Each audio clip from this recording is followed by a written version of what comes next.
Francisco era Cândido.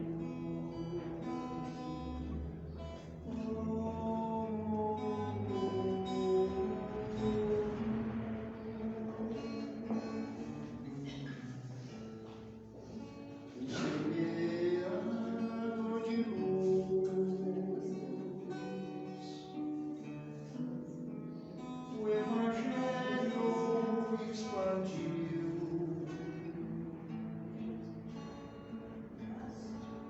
As mãezinhas consolou,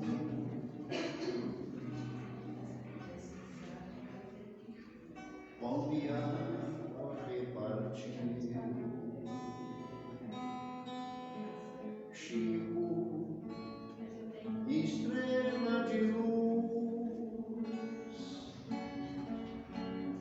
Cândido, servo de Jesus.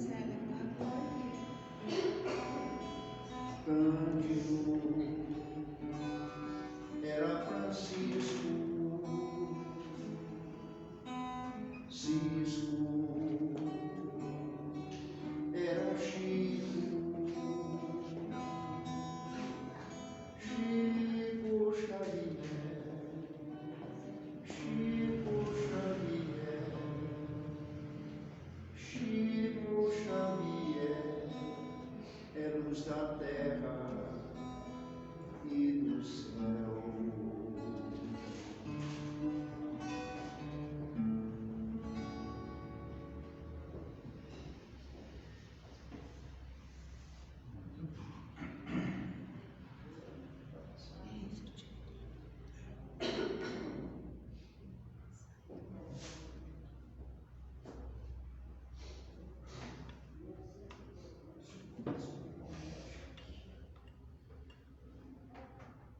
Boa noite. Sejamos todos bem-vindos. Obrigado por vencerem o frio e estarem aqui conosco. Obrigado, Marcelo, por mais uma vez aceitar o nosso convite de trazer para nós palavras do Evangelho de Jesus, palavras acerca da doutrina espírita, que é o nosso roteiro de vida com possibilidades maiores de vencer as nossas dificuldades. Vamos dar início fazendo uma leitura do livro Fonte Viva e logo após a Dona Wilma fará a prece inicial para a gente. É a lição 67, modo de sentir. Renovai-vos pelo Espírito no vosso modo de sentir. Paulo aos Efésios 4:23. Há muitos séculos o homem raciocina, obediente a regras quase inalteradas, comparando fatores externos segundo velhos processos de observação. Rege a vida física com grandes mudanças no setor das operações orgânicas fundamentais e maneja a palavra como quem usa os elementos indispensáveis a determinada construção de pedra, de terra e cal. Nos círculos da natureza externa em si, as modificações em qualquer aspecto são mínimas, exceção feita ao progresso avançado nas técnicas da ciência e da indústria. No sentimento, porém, as alterações são profundas. Nos povos realmente educados, ninguém se compraz com a escravidão dos semelhantes. Ninguém joga impunemente com a vida do próximo. E ninguém aplaude a crueldade sistemática e deliberada quanto antigamente. Através do coração, o ideal de humanidade vem sublimando a mente em todos os climas do planeta. O lar e a escola, o templo e o hospital, as instituições de previdência e beneficência são filhos da sensibilidade e não do cálculo. Um trabalhador poderá demonstrar altas características de inteligência e habilidade, mas se não possui devoção para com o serviço, será sempre um aparelho consciente de repetição, tanto quanto o estômago é máquina de digerir há milênios. Só pela renovação íntima progride a alma no rumo da vida aperfeiçoada. Antes do Cristo, milhares de homens e mulheres morreram na cruz. Entretanto, o madeiro do Mestre converteu-se em luz inextinguível pela qualidade de sentimento com que o crucificado se entregou ao sacrifício, influenciando a maneira de sentir das nações e dos séculos. Crescer em bondade e entendimento é estender a visão e santificar os objetivos na experiência comum. Jesus veio até nós a fim de ensinar-nos, acima de tudo, que o amor é o caminho para a vida abundante. Vives sitiado pela dor, pela aflição, pela sombra ou pela enfermidade? Renova o teu modo de sentir pelos padrões do Evangelho e enxergarás o propósito divino da vida, atuando em todos os lugares com justiça e misericórdia, sabedoria e entendimento. E após o Evangelho de Jesus, veio a doutrina espírita, que o Rosselli vai trazer para nós, das características do caráter da revelação espírita, com esse objetivo de despertar em nós o amor e a vontade de ser melhor cada vez mais. Dona Wilma vem fazer a prece para nós, fazendo favor.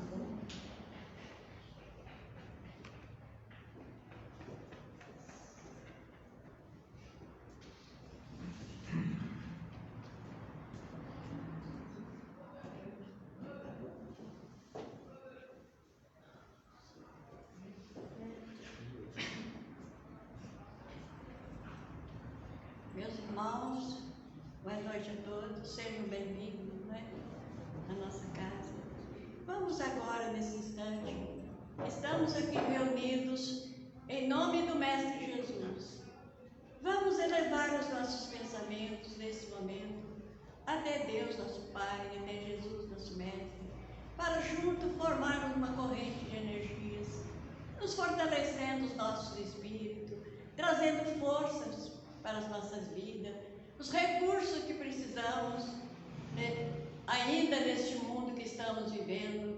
Então, meus irmãos, vamos respirar calmamente, sentindo as energias vindo, Jesus, passando pelos nossos canais espirituais, desbloqueando tudo aquilo que nos incomoda, trazendo para os nossos espíritos nessa noite de hoje os recursos das nossas necessidades que estamos precisando. Abençoa, Mestre amado, cada um dos nossos irmãos que estão presentes aqui nesta noite, todos nós.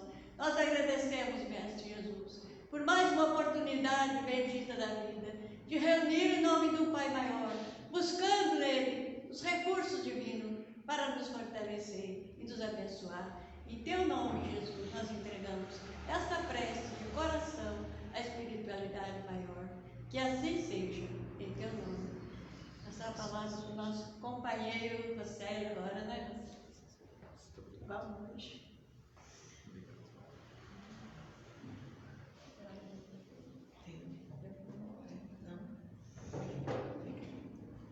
Meus irmãos, boa noite a todos.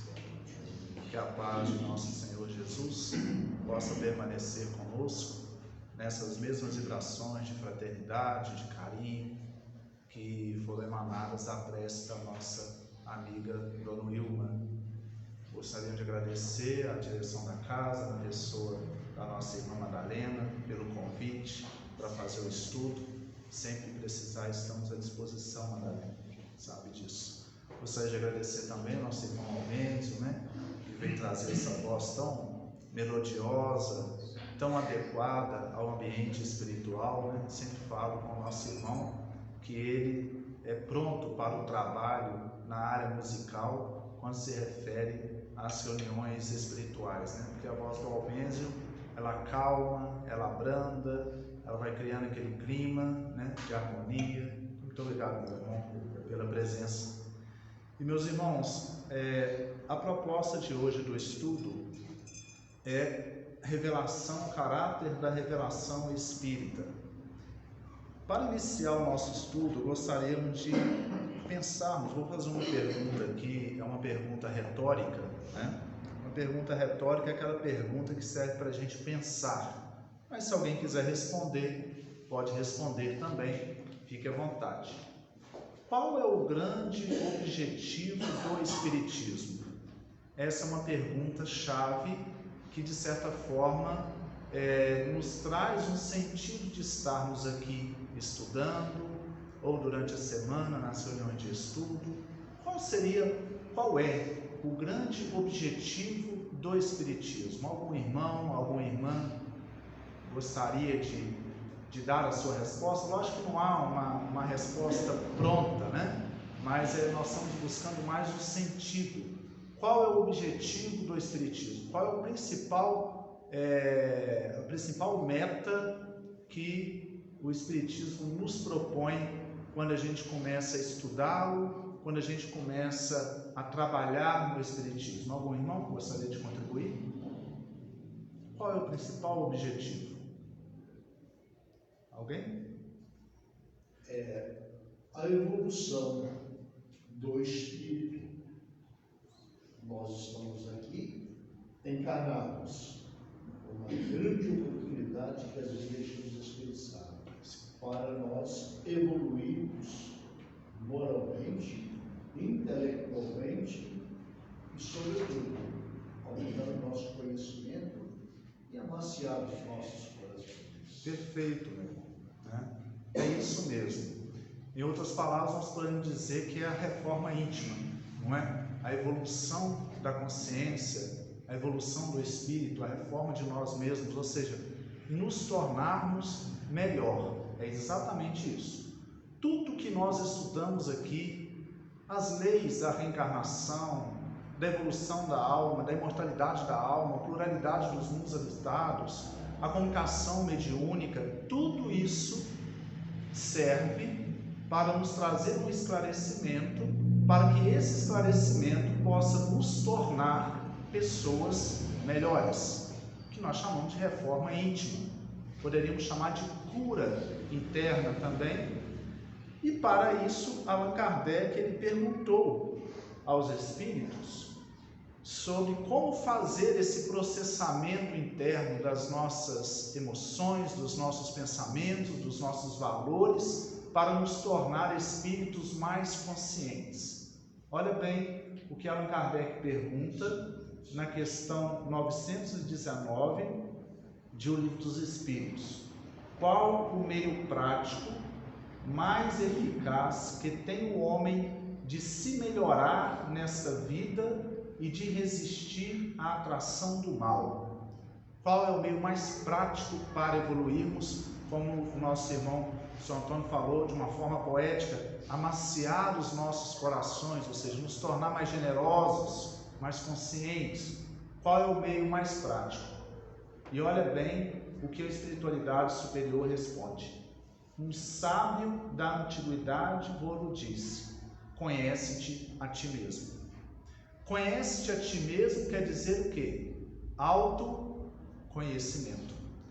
Então, podemos dizer que no cerne de toda a filosofia espírita, de toda a doutrina espírita, está o caminho para o autoconhecimento.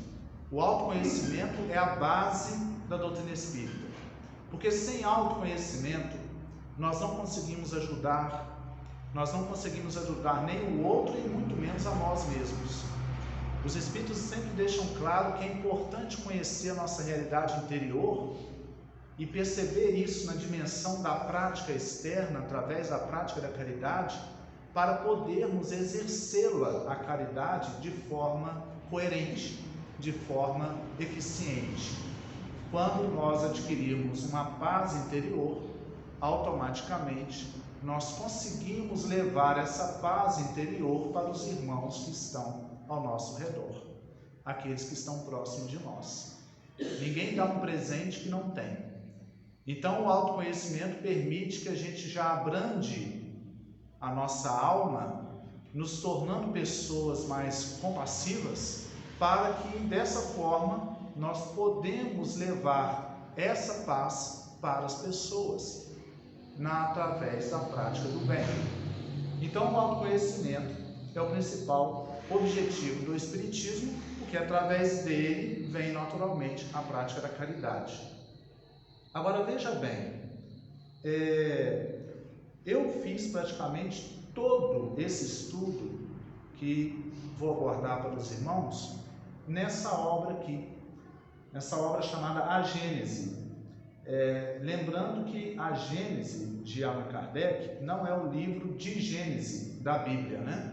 O livro de Gênese ele faz parte do Pentateuco mosaico, aquele que está no Antigo Testamento, Gênese, Êxodo, né? Que conta a história de Adão e Eva, aquilo está na Bíblia. O livro A Gênese, ele faz parte da codificação de Allan Kardec. Allan Kardec ele escreveu vários livros e 5 livros ficaram considerados como as obras básicas, né? Que é o Livro dos Espíritos, o Livro dos Médiuns, o Evangelho segundo o Espiritismo, o Céu e o Inferno e o livro A Gênese. Esse livro A Gênese ele não é tão estudado no movimento espírita, mas é um livro muito profundo, muito importante também, que tem comunicações dos espíritos ali e também reflexões de Allan Kardec. Então ele é um livro assim mais baseado para a ciência espírita, se podemos dizer isso. Então eu tirei todos os trechos praticamente que os irmãos vão ver de Allan Kardec, são trechos retirados do livro A Gênese, certo? Bom, então Allan Kardec ele faz uma reflexão sobre qual é a natureza do Espiritismo. Allan Kardec coloca o Espiritismo como uma revelação. Só que é importante percebermos qual é o significado da palavra revelação para entendermos que revelação é essa que é o Espiritismo. Revelar vem do latim revelo, que significa tirar o véu, remover o véu. Véu é aquilo que impede que a gente enxergue as coisas de forma clara. Quando você tira o véu dos olhos, você vê de uma forma mais nítida. O Espiritismo nos tira o véu dos nossos olhos para enxergarmos de uma maneira mais clara a relação do mundo espiritual com o mundo físico, a existência dos espíritos, a nossa vida aqui, por que a gente passa por determinadas situações, qual é o motivo disso, qual é a causa, por que e para que servem os nossos desafios existenciais. Ou seja, o Espiritismo nos dá uma explicação profunda sobre o sentido da vida, que nada que acontece aqui acontece por acaso. Por mais que no primeiro momento nós não consigamos enxergar o sentido de determinadas atitudes ou de determinados eventos, com o tempo a vida vai mostrando para nós por que aquilo ocorreu daquela forma e para que ocorreu daquela forma. Principalmente quando o Espiritismo nos coloca uma vida que não é só aqui, que não é uma vida só física, mas é uma vida que continua depois da desencarnação, depois do desenlace físico. Ou seja, nós temos, na verdade, uma vida, às vezes estamos na carne, às vezes fora da carne, às vezes na carne de novo, às vezes fora da carne. Então nós temos várias existências que essa vida do Espírito passa por ela. Nós voltamos para o mundo físico para evoluirmos, depois a gente volta para a pátria espiritual, que é a nossa própria origem, de onde nós viemos. Daí a pouco nós retornamos aqui para continuar purificando a nossa realidade interna, até que chega um momento, depois de várias existências, a gente não precise mais voltar.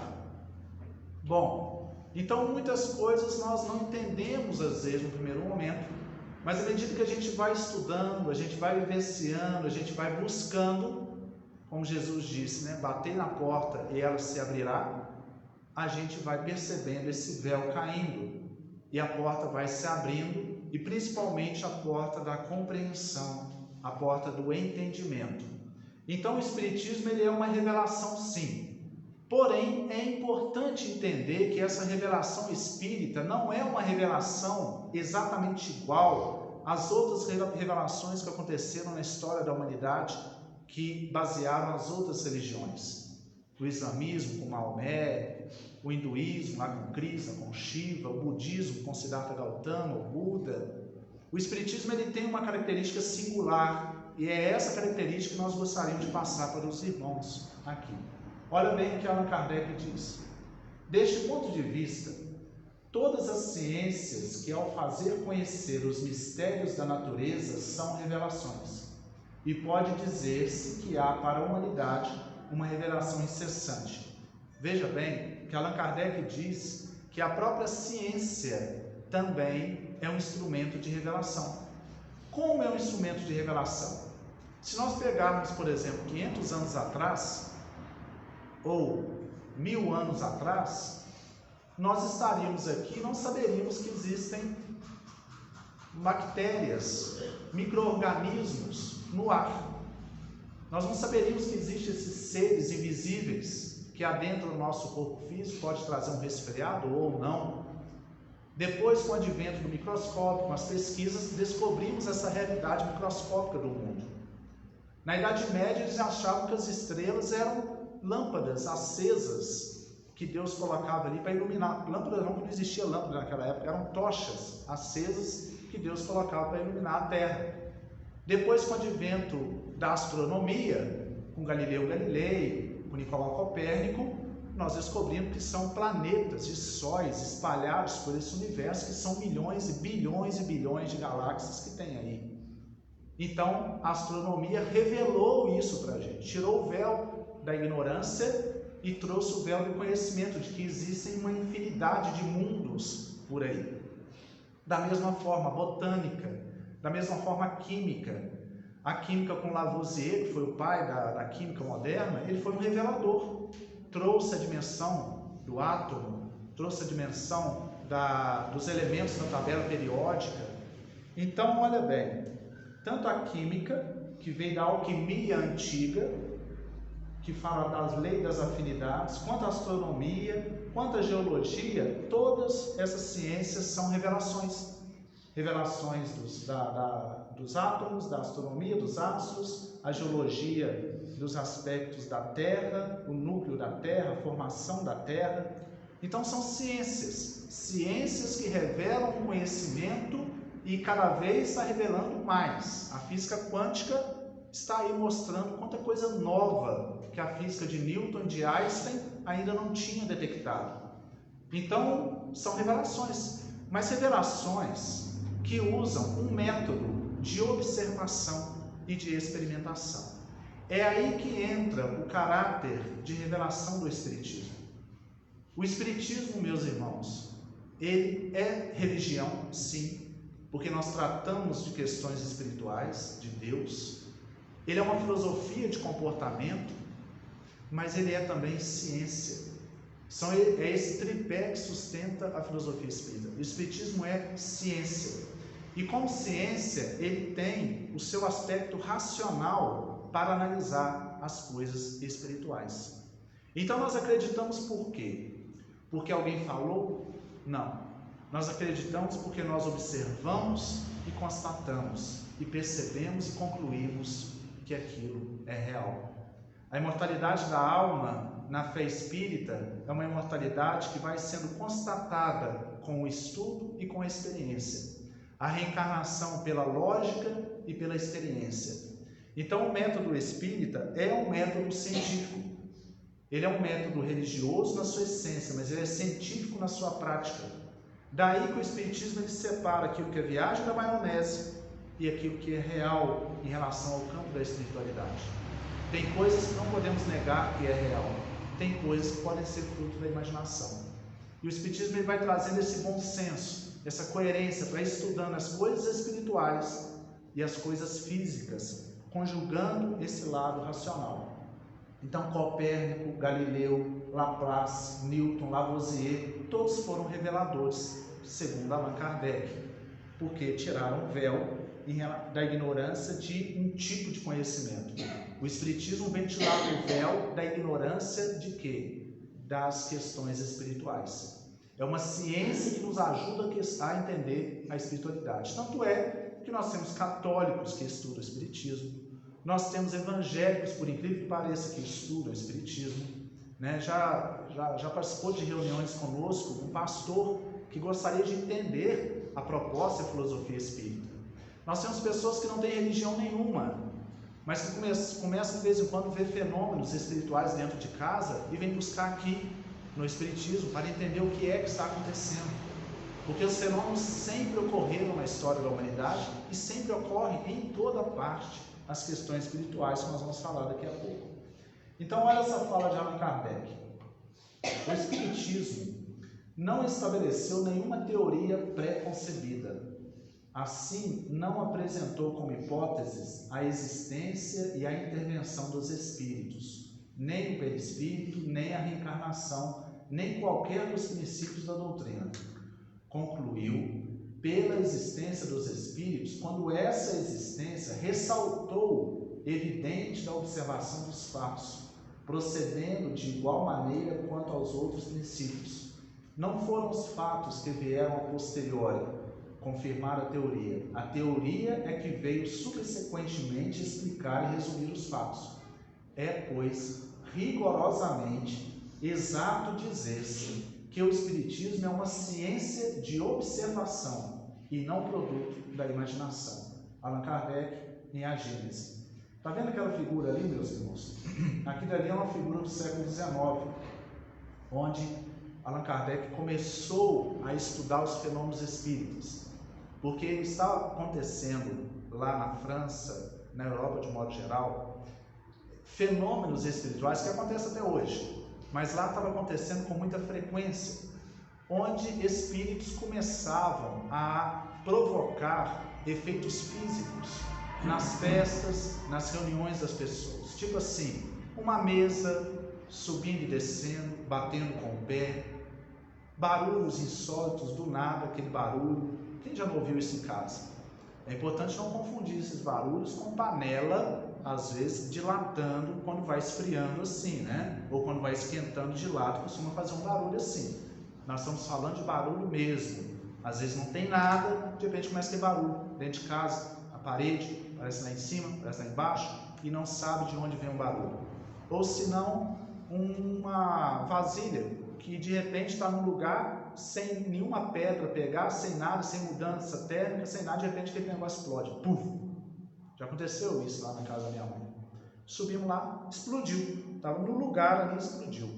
Então, quem já não viu fenômenos que procurar se explicar, mas não consegue explicar por causas físicas? Isso existe. Não vamos entrar nem ainda nas questões mediúnicas, de incorporações, de espíritos que falam através das pessoas, ou de evidência, ou de sonhos. Mas esses fenômenos, eles existem. E Allan Kardec foi convidado, porque ele era um magnetizador, ele era um educador, discípulo de Pestalozzi, e ele foi convidado para pesquisar esses fenômenos.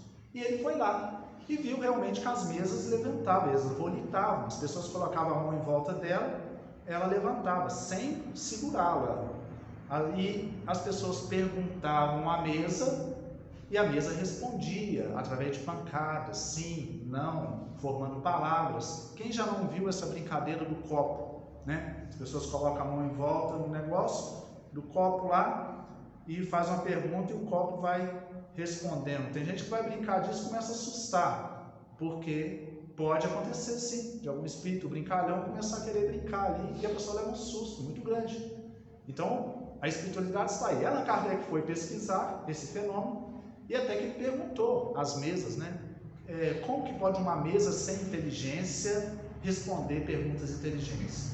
Aí o próprio fenômeno respondeu, porque não são mesas, são almas de pessoas que já viveram aqui na Terra, que estão manipulando a mesa e respondendo às suas perguntas. E aí Allan Kardec começou a pesquisar e a sondar, até que os próprios espíritos falaram assim: ao invés de vocês ficarem usando coisa tão difícil como mesa ou um lápis agarrado numa prancheta, coloca o lápis na mão de uma pessoa que tem uma sensibilidade maior, que a gente vai escrever através da mão dessa pessoa. E aí colocaram um lápis na mão de pessoa que tinha determinada sensibilidade, que hoje nós chamamos de mediunidade, e o lápis começava a escrever. E aí Allan Kardec foi estudando isso, foi organizando, e percebeu que algumas pessoas eram médiuns mecânicas, ou seja, poderia colocar um lápis aqui, outro lápis aqui, e ir escrevendo de um lado e de outro, e a pessoa mesmo não sabia nada que estava escrevendo, o espírito estava escrevendo usando a mão da pessoa. E existia aqueles médiuns semimecânicos também, que passava o pensamento através dele, do cérebro dele, mas ele não sabia de onde estava vindo esse pensamento. O pensamento passava e simplesmente escrevia. Ou seja, Allan Kardec foi decodificando essas informações, percebendo os médios sensitivos, estudando as escritas diretas, os efeitos físicos, o magnetismo, e aí foi surgindo a doutrina espírita. Eles foram conduzindo o que Allan Kardec foi organizando. Ele percebia que tinha espírito que sabia muito, tinha espírito que não sabia quase nada, porque na verdade nada mais era que as almas das pessoas que viviam aqui, ou seja, nós mesmos fora da carne. Então quem tem medo de espírito, começa a pensar se não tem medo de si mesmo, porque nós somos espíritos. Os espíritos é apenas um ser humano que não está ocupando um corpo físico no momento. Ele está numa outra dimensão, ele está numa outra vibração.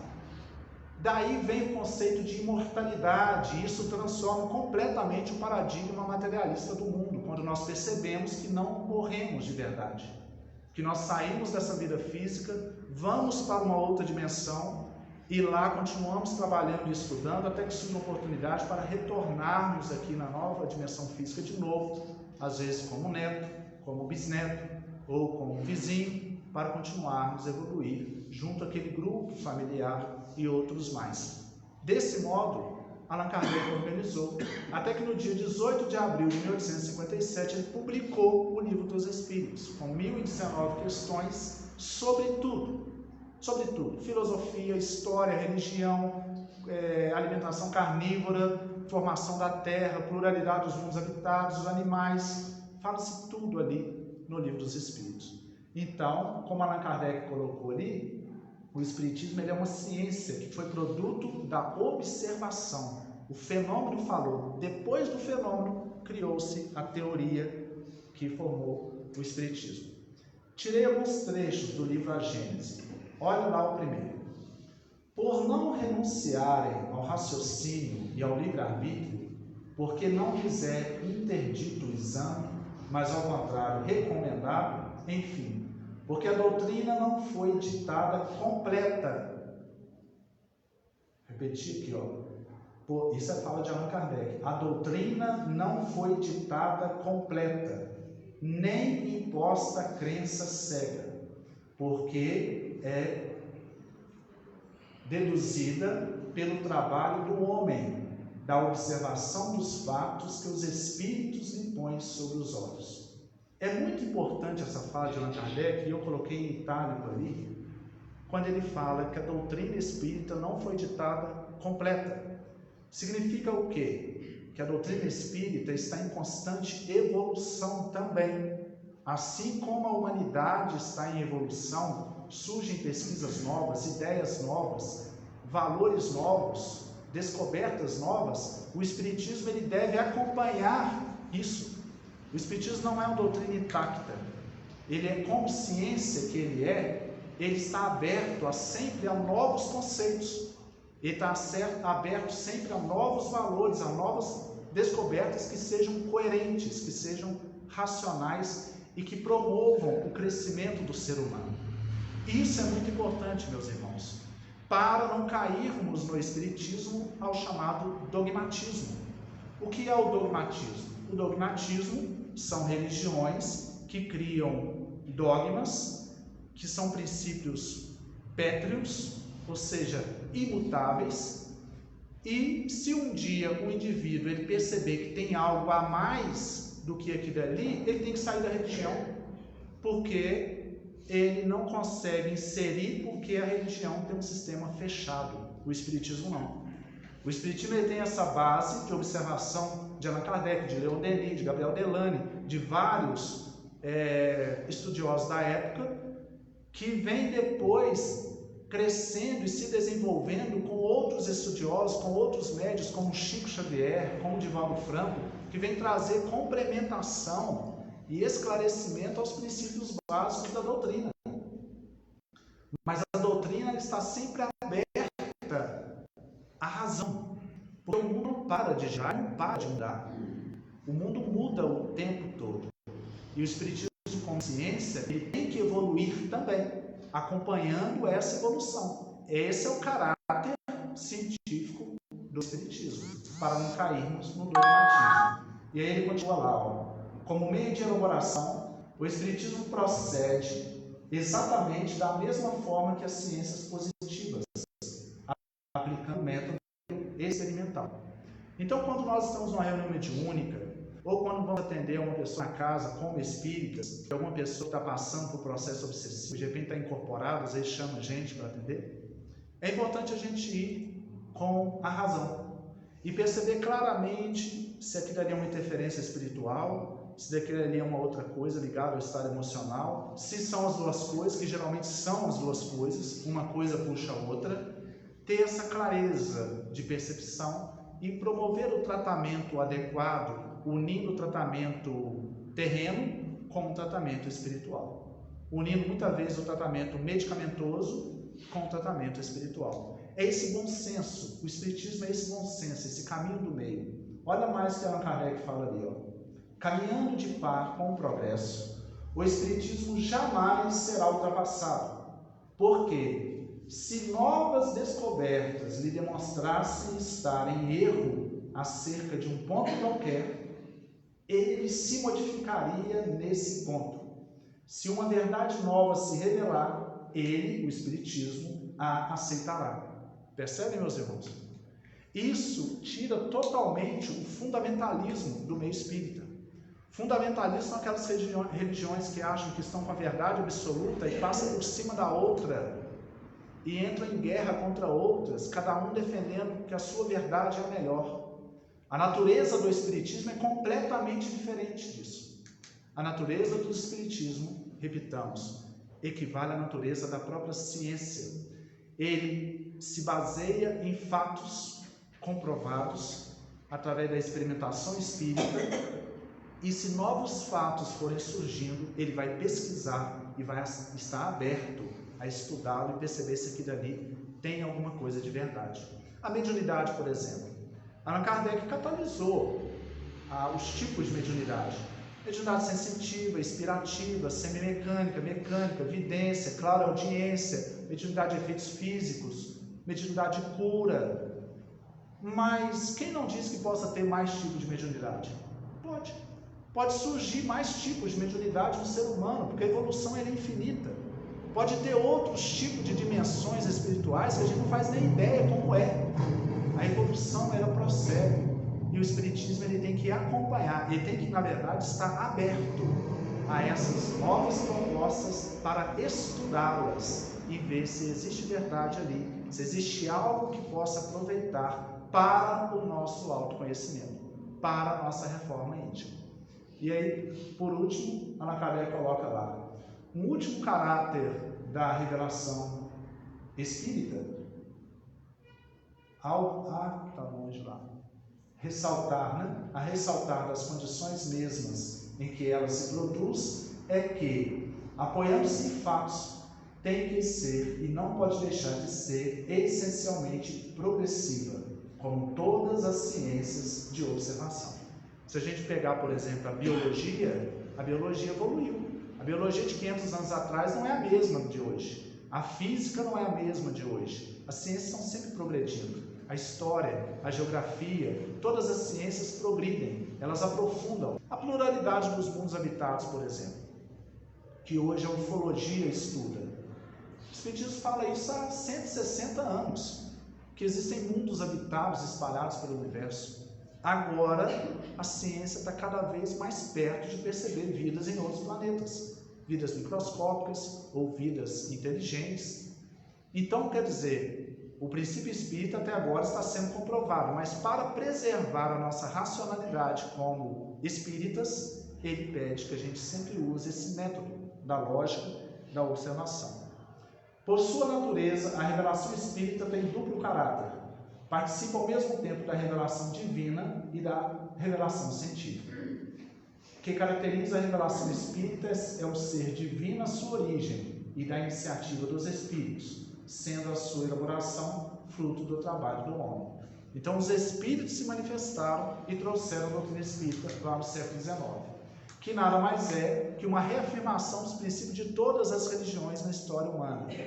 Nós também, Allan Kardec e todos os demais estudiosos, contribuíram com o esforço de estudar, de experimentar, de testar, de observar, para elaborar a filosofia espírita.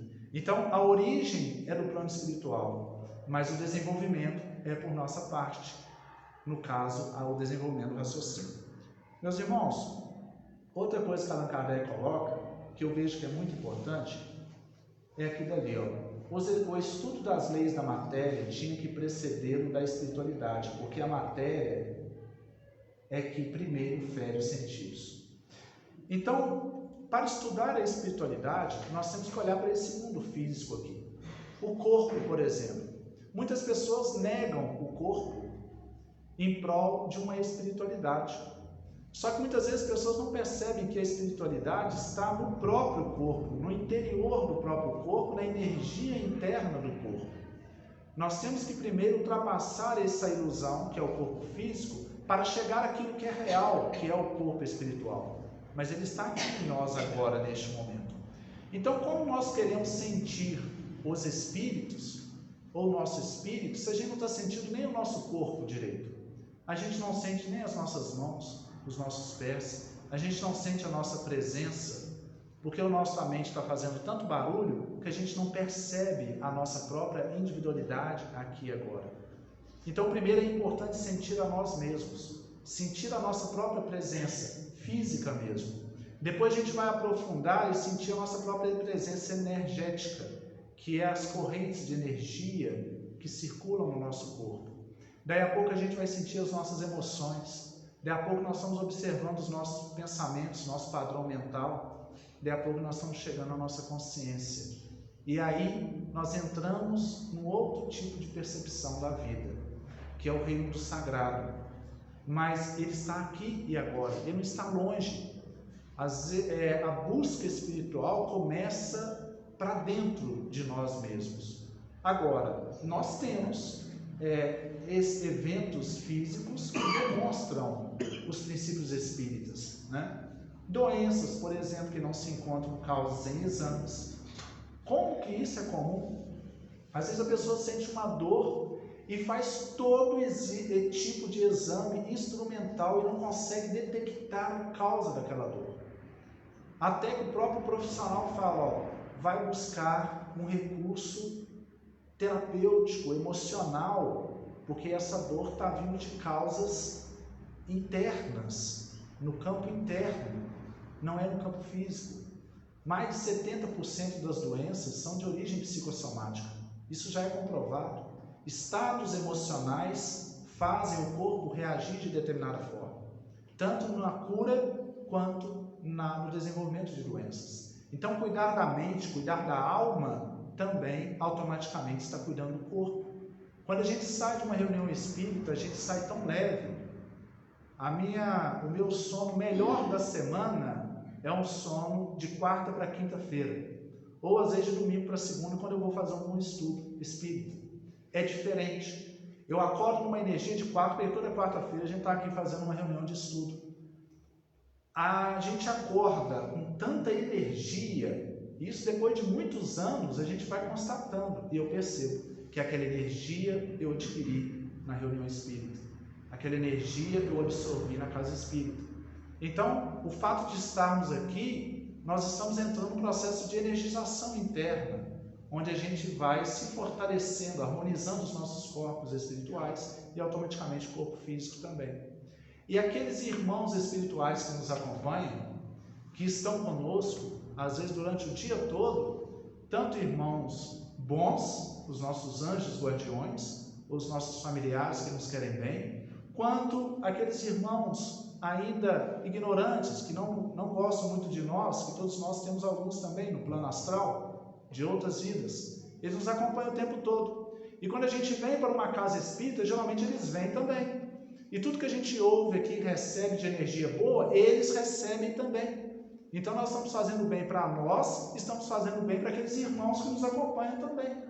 E aqueles que às vezes estão mais endurecidos, eles vão desbloqueando internamente, e a gente vai também tratando o processo obsessivo apenas por estarmos frequentando uma casa espírita, porque nós vamos melhorando por dentro e automaticamente está mudando essa vibração. Se eles não conseguem entrar, eles ficam ali fora esperando, mas de alguma forma, alguma coisa está chegando até neles, porque a ressonância entre nós e eles vai acontecendo o tempo todo.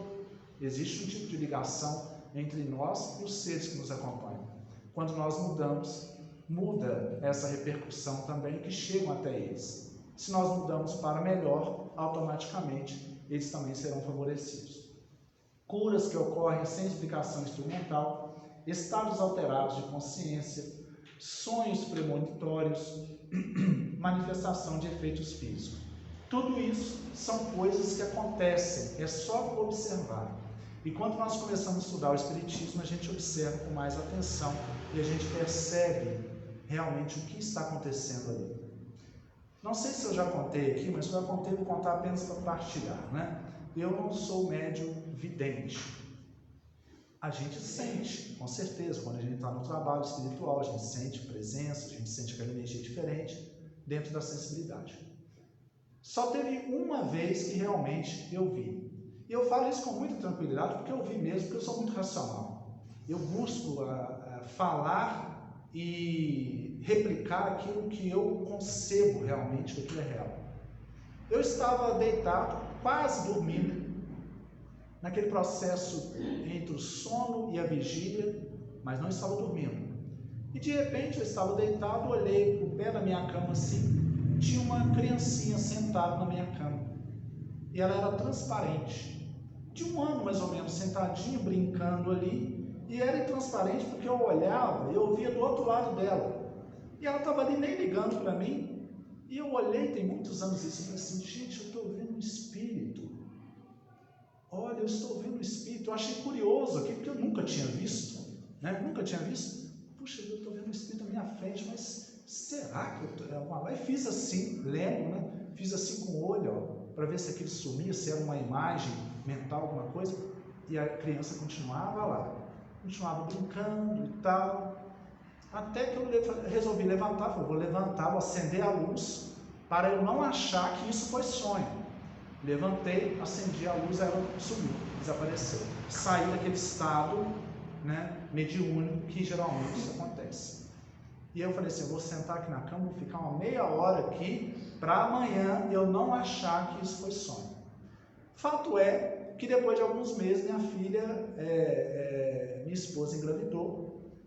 Na verdade a minha cunhada engravidou, um mês depois logo, e depois minha esposa engravidou. O Pedro nasceu depois de 1 ano e a Ana Clara nasceu. Eu tenho quase certeza que essa criança é um dos dois. Eu acho que é a minha filha, porque um dia eu vi ela brincando em cima da cama e eu lembrei, falei assim, você está muito parecida com aquela que eu vi 1 ano atrás. E o Espiritismo já explica isso. Ele fala que quando acontece um processo de reencarnação, o espírito ele vai se aproximando da casa, do lar, para ir sentindo as energias do ambiente, até ele se conectar ao corpo, ao perispírito da mãe, onde ele vai exercer ali uma função de princípio modelador naquele feto que vai começar a se desenvolver. Então, ele vai se aproximando para ir acostumando com a energia dos pais e a energia da casa. Eu não vi mais, de forma ostensiva assim, eu não vi. Mas de alguma forma aquilo ali foi como se fosse uma misericórdia da espiritualidade. Vamos deixar ele ver uma vez aqui, só para ele constatar um presente. Vamos deixar ele ver aqui só para constatar.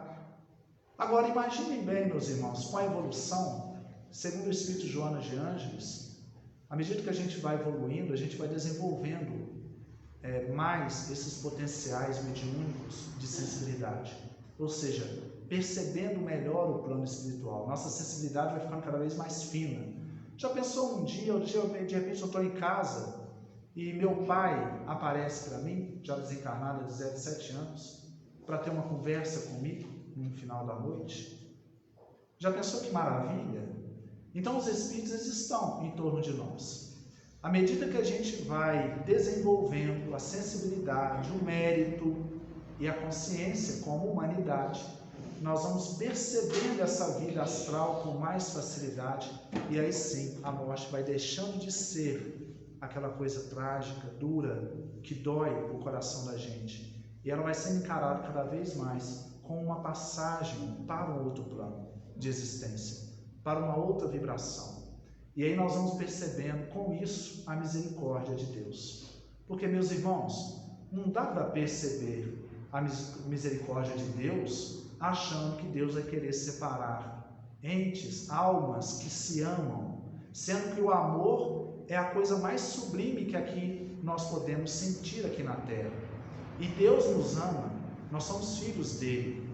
Então ele, com certeza, através da reencarnação, nós encontramos a justiça dele. A imortalidade da alma vem comprovar a misericórdia dele. Ou seja, nós continuaremos vivos, porque o que é verdadeiro nunca pode acabar. O que acaba é aquilo que é ilusão. Mesmo que a gente não guarde a lembrança, a gente pode estar tendo esses contatos, mas não ter a lembrança após. Perfeitamente, Maralena. Inclusive, o cérebro às vezes não consegue registrar, por exemplo, sonhos, né? O desdobramento, por exemplo. Quando a gente dorme, geralmente a gente se desdobra. E algumas pessoas, quando estão muito apegadas à matéria, costumam ficar a poucos metros do corpo ali, mas outras pessoas que já estão com mais emancipação espiritual, já gostam das questões espirituais, encontram com outras almas que estão desencarnadas. E esses encontros acontecem. Quando a gente retorna para o corpo físico, na manhã, na hora que a gente acorda, às vezes a gente lembra desse reencontro através de um sonho, mas o sonho é meio nebuloso. É meio nebuloso que, como a Madalena colocou, o que acontece lá, o reencontro, aconteceu numa dimensão espiritual. E quando a gente volta, o cérebro físico não consegue registrar exatamente o que aconteceu, porque não aconteceu usando o cérebro, os neurônios físicos, aconteceu usando o corpo espiritual. Então vem como uma impressão. E mesmo às vezes que a gente não lembra de nada, mas muitas vezes a gente acorda com o coração acalentado, a gente acorda bem, e ali muitas vezes nós não sabemos que foi uma saudade que foi ali naquele momento diminuída pelo encontro que nós tivemos. A emoção mostra pra gente que houve alguma coisa naquela noite ali, mesmo que a gente não lembre conscientemente. Agora, alguns espíritos lembram conscientemente, né? Fenômenos físicos, por exemplo, como o do Padre Pio. Padre Pio viveu 1887 a 1968.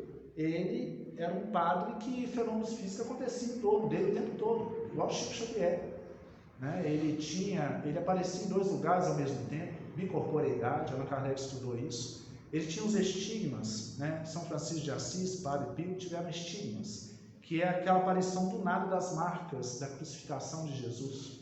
Um fenômeno psicossomático que chega até sair sangue, é uma coisa que acontece. Algumas santas católicas tinham estigmas também. O Padre Pio, ele tinha esse contato com o plano espiritual de uma forma extensiva, está catalogado na igreja. Logicamente que muitas vezes dão outros nomes, mas é a mesma manifestação espiritual estudada pelos espíritos, né? O que são os espíritos superiores? São os anjos. Anjos são espíritos de luz, espíritos superiores. Muda a nomenclatura, mas são os mesmos seres que vêm nos acompanhar e nos acolher.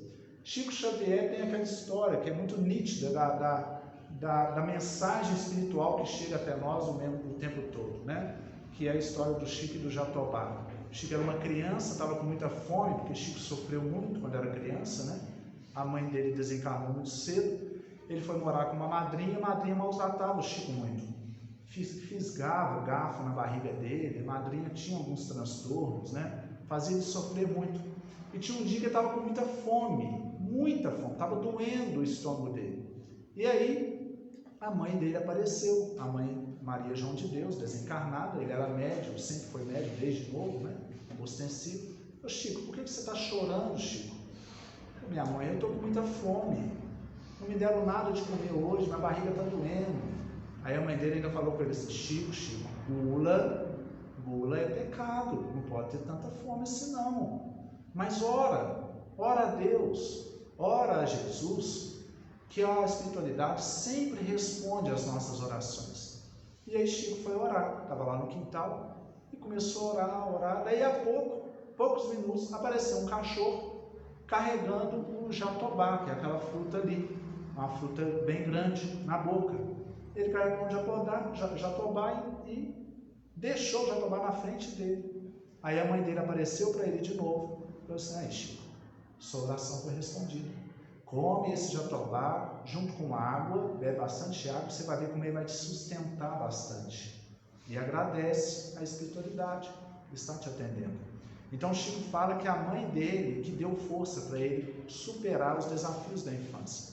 Então, assim, eventos igual a esse acontecem na vida da gente, se a gente prestar atenção.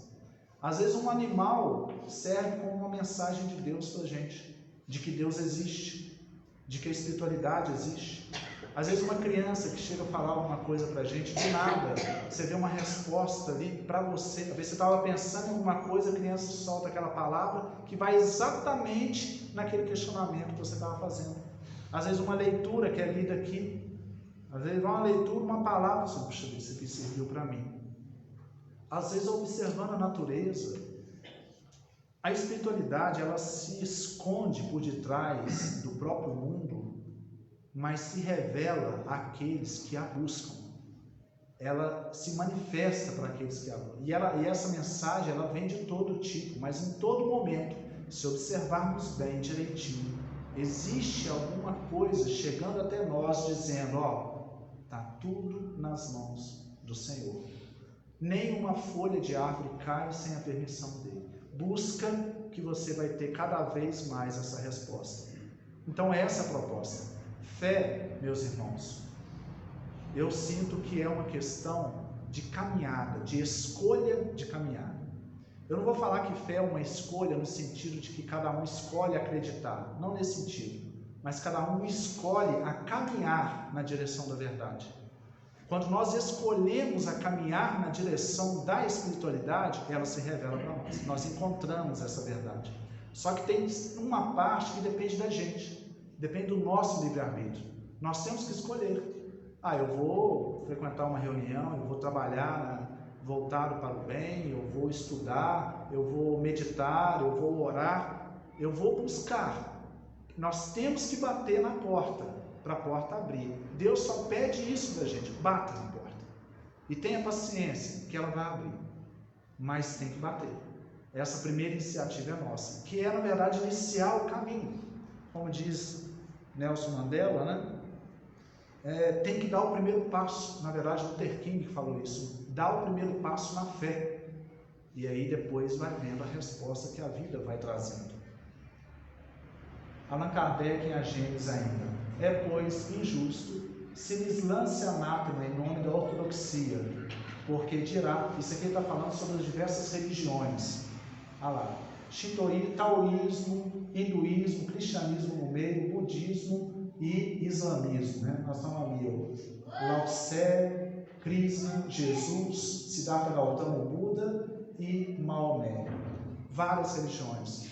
Não sei se os irmãos sabem, mas 70% das guerras hoje no mundo tem origem religiosa.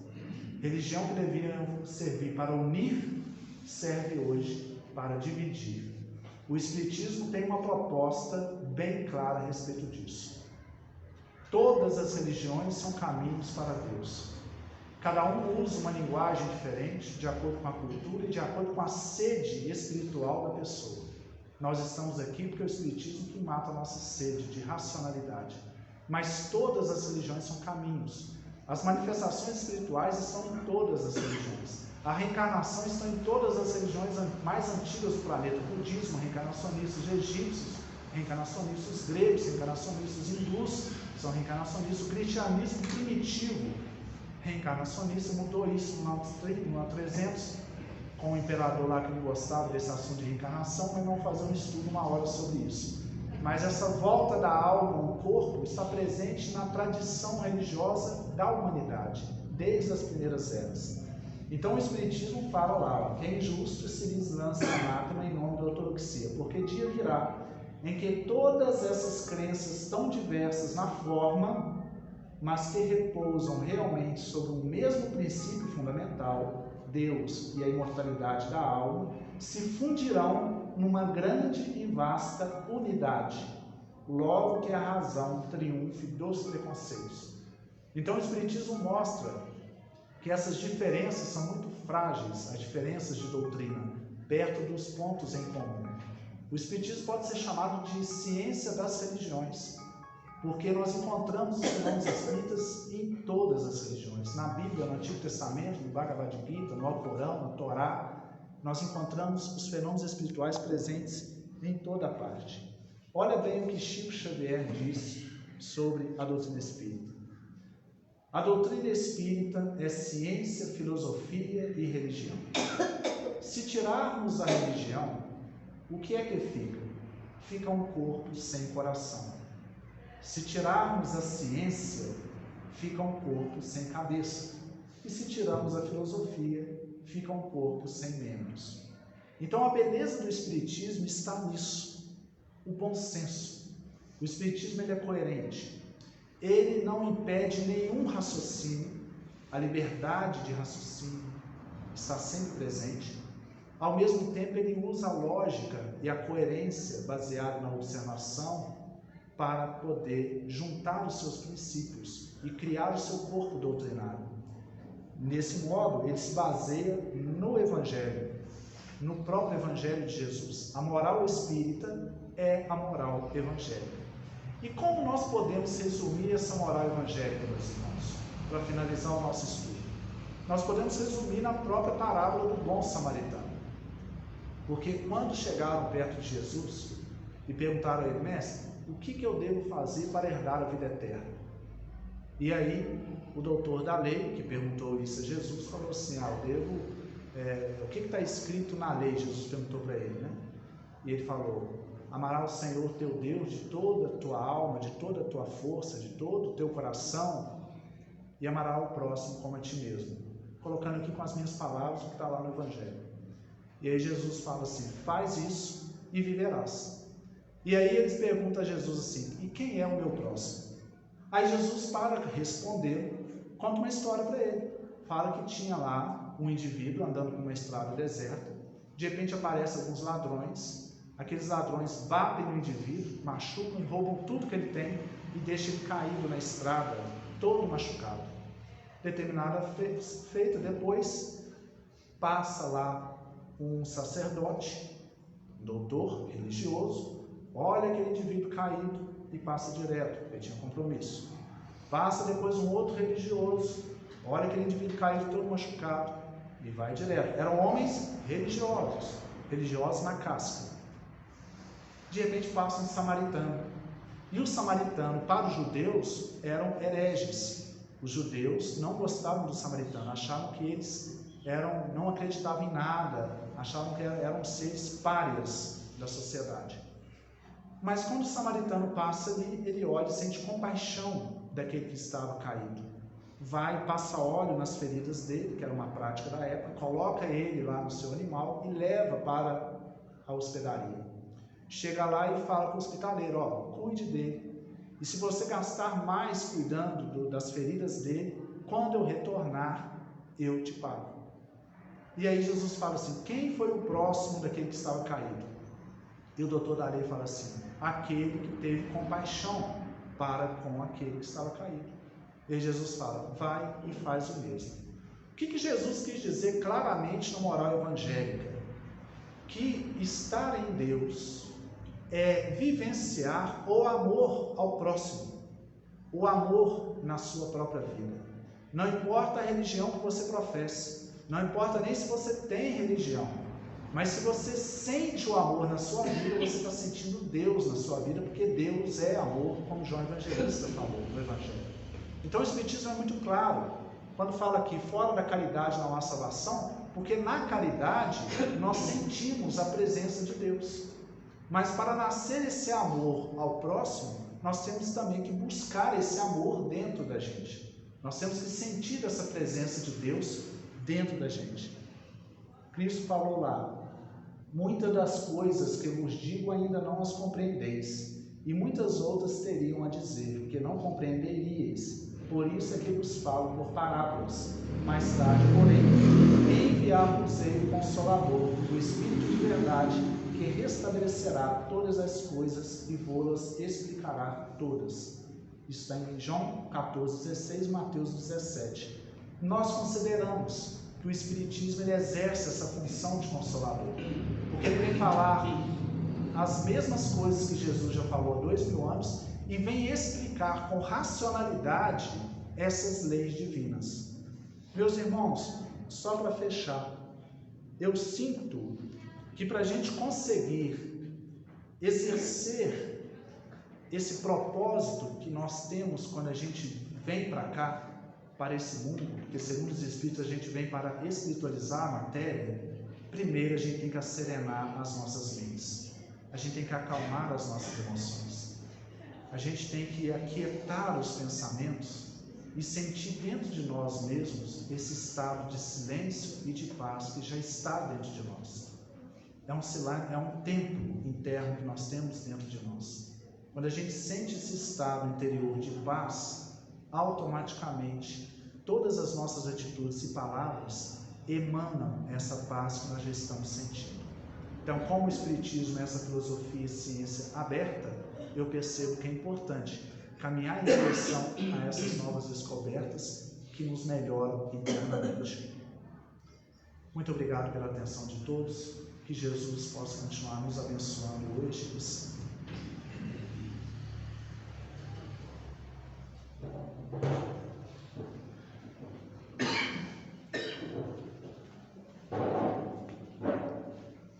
Obrigada pelas palavras tão bem colocadas sobre a nossa doutrina. Vai tocar para nós? Então nós vamos ouvir um pouco mais o Rubens para a gente fazer a nossa prece final e logo após os passes.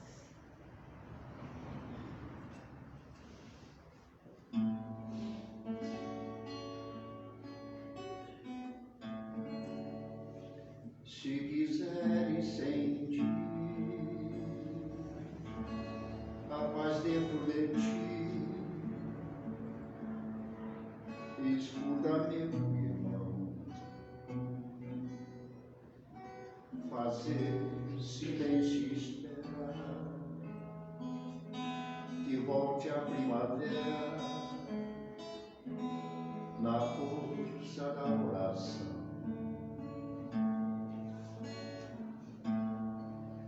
Transforma teu sorriso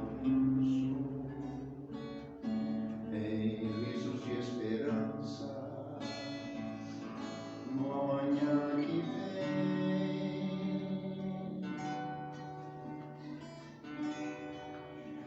Depois da tempestade surge sempre a bonança. Agora ou mais além,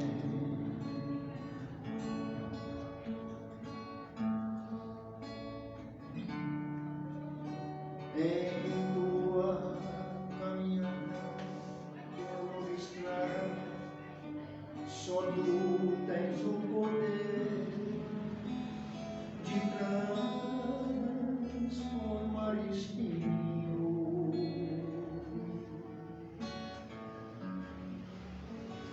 em flores perfumadas que o sol da confiança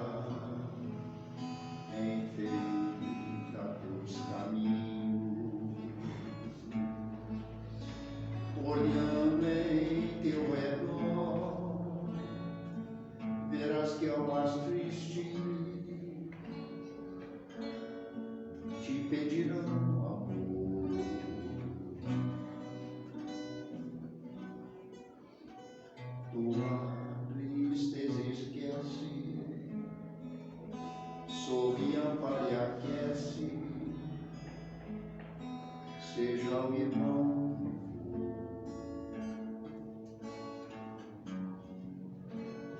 sofrendo chuva e vinho, o trigo dora ao campo, sem falar de tua dor. E quando a nuvem passa, a terra generosa desabundou em flor.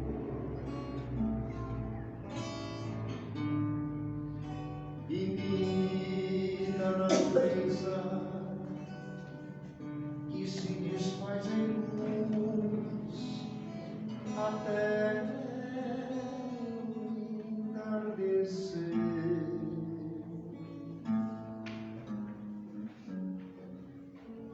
E quando a noite chega,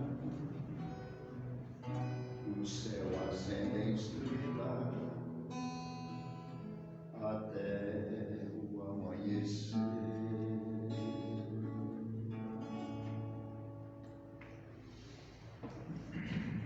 Vamos agradecer a Jesus, agradecer pela vida que nos deu, agradecer por todas as alegrias, pelas tristezas, por todas as oportunidades que nos faz amadurecer, clarear os nossos pensamentos acerca do objetivo de estarmos aqui.